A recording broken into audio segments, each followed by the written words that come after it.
ሰላም ሰላም፣ እንዴት ናችሁ የጂጂ ፋሚሊዎች? ሰላም ናችሁ? እንኳን ሰላም ቆያችሁን። ወደ ፓርት ቱ መተናል ነው። በባለፈው ፓርት ዋን ለቀን ነበር እና ዛሬ ደግሞ ፓርት ቱ ይዤ መጥቻለሁ እና የዓመት በዓል ቀን በማግስቱ እንትን ያልነውን ነበር የቀረጽኩትና የድምፅ ችግር ስላለ እኔ በድምፄ በራሴ እንደገና ተመልሼ መጥቻለሁ። ያኔ እያወራን እየተጫወትን ነበር ከጓደኛዬ ጋራ ልብሱን ያንቺ እንትን ብሏል ብላኝ ልብስሽ ያንቺ ይሄ ተቀይሯል ሌላ ልብስ ነው የመጣው ብላኝ አስደንግጣኝ ነበረ። ፕራንክ ያደርገኝ። ከዛ በኋላ የኔ ልብስ ሲመጣ ሪያክሽኑ አለ፣ ግን ድምፅ አይሰማም።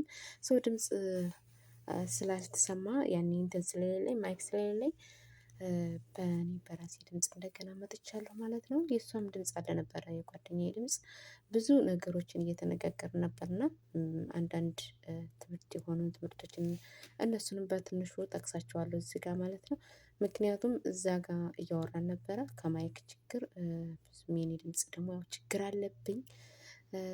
ከድምፄ ችግር ስላለ አላወራሁም ነበረና ያው አውርቻለሁ እዛ ላይ ግን እዚህ ጋር እንትኑ ላይ መጥቼ ስሰማው አይሰማም እንዴ ታዲያ ይሄማ ካልተሰማ እንዴት ነው ብዬ እንደገና ተውኩት ማለት ነው። አሁን ልብሴን ልለካ ሄደው ልብሴን ለብሼ መጣሁ። ከዛ ልብሱን ደግሞ ዋው ከጠበቅኩት በላይ እና ደስ የሚል ልብስ፣ የሚያምር ልብስ አመት በዓላችንን ፏ ብለን የዋልንበት። እጃችሁ ይባረክ ግን ይሄን ልብስ የሰፋችሁ ሰዎች፣ ያው እኛ ባናቃችሁ እንግዲህ እንድመረቃችሁ በዛው ማለት ነው። እጃችሁ ይባረክ እላለሁ። አመት ኑሩልን እንደዚህ ለምታለብሱን አውደ አመት እንደዚህ ፏ ብለን ዋልን እላችኋለሁ።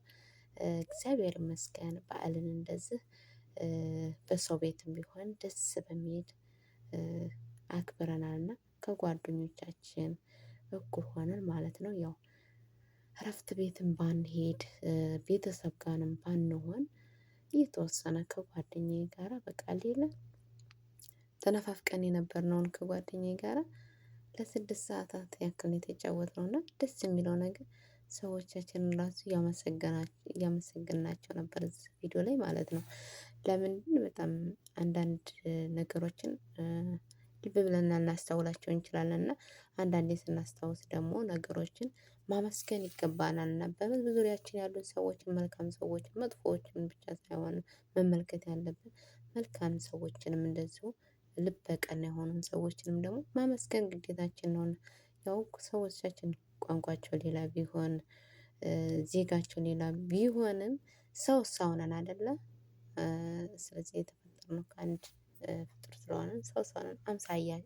አምሳዮቻችን ናቸው እና ያው በእነሱ እንትን ባይሉትም ለፈጣሪ ይደርሳልና እኛ እዚህ ጋር ያደረግነው ምክንያት በራሳችን አመስግናችናቸዋል።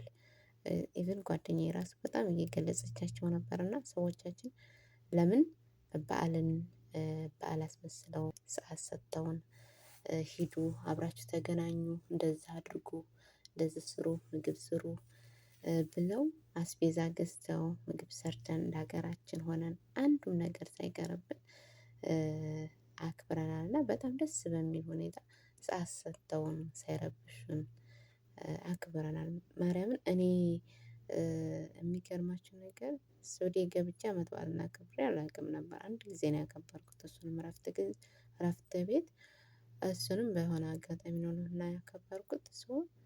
እዛ ያከበርኩትና እዚህ የማከብረው አመት በዓል ከጓደኛዬ ጋር ልዩነት አለው። በጣም በጣም ልዩነት አለው። እንዴት ብትሉኝ ይሆናል የለ እርግት ብላችሁ በጸጥ ባለ ሁኔታ ላይ የምታከብሩት እና በዋካታ ላይ ያለ የሆነ ጫጫታ ላይ ያለ ነገር ላይ የምታከብሩት ያ ካከበርኩት አልቆጥረውም እኔ። ምክንያቱም ጸጥ ባለ ቦታ የተረጋጋ መንፈስ ላይ ባለው ልክ በዓል የዋናው ቀን በጣም እንትን ይበዛል አይደለ? በማግስቱ ደግሞ ጭር ይላል። እንደዚህ አይነት ነገር ማለት ነው። ልክ እንደ ማግስቱ ነው እኛም አሁን የምናከብረው ማለት ነው። ደስ በሚል ሁኔታ አክብረናልና ሰዎቻችንንም እግዚአብሔር ይስጥልን። በዚሁ አጋጣሚ እድሜና ጤና ይስጣቸው ነው የምለው። የምር እንደ ሰራተኛ ሳይሆን እንደ ቤተሰብ አይተውን፣ እንደ ፋሚሊ አይተውን የነሱ በዓል ሲመጣ እንደነሱ በዓል ቤተሰብ አድርገውን ስጦታ ሰጥተውን አልብሰው ብር ሰጥተውን የኛ በዓል ሲመጣ ደግሞ ሰዓት ሰጥተውን ጊዜ ሰጥተውን እንድናከብር ከጓደኛዬ ጋር እንድንገናኝ እንጃ እንዴት እንደሚያደርጉ ኬክ ይገዛሉ በራሳቸው ማለት ነው። ይሄን የሚያደርጉት የሚበላ የሚጠጣ የማይገዙት ነገር የለም። ጾመኛ ነን ካልናቸው እንዴት እንደሚጨነቁ ኢቭን የጓደኛዬ ሴትዬ ጾመኛ ነኝ ካለች አብረው ነው ምግብ የሚበሉት እና አልበላም ነው የምትላት አብሬሽ እጾማለሁ ነው የምትላት እና በጣም ግርም ይለኛል የኛ ሰዎች ማለት ነው። እግዚአብሔር ከዚህም በላይ እድሜና ጤና ይስጣቸው። በቤታቸው ሰላምን ፍቅርን ደስታን ሁሉን የሰፈነ ይስጣቸው ነው የምለው ማርያምን ከልብ ነው የምመርቃቸው ከልብ አመሰግናቸዋለሁ። ኢቭን ሰው ሀገር ነው እንዴ ያለሁት እስከምል ድረስ ነው እኔ የምደነግጠው። እና በዛው አጋጣሚ ደግሞ ካሜራ ትንሽ አይ ቲንክ ያኔ ጓደኛዬ እየቀረጸች ነበር ያለችው እና ፕራንክ አደርጋለሁ ብላ እኔ ካሜራውንም ትዝ አላልኩትም እና ስትቀርጸኝ እና ልብሱን እንደዛ ብላ እንትን ስላለችኝ አስደንግጣኛለች። እና በኋላ ያለው ነገር እንደዚህ እያወራን ያለንበት ሰዓት ላይ አሰሪዎቻችንን እያመሰገንን ጓዷ ግን የምታደርገው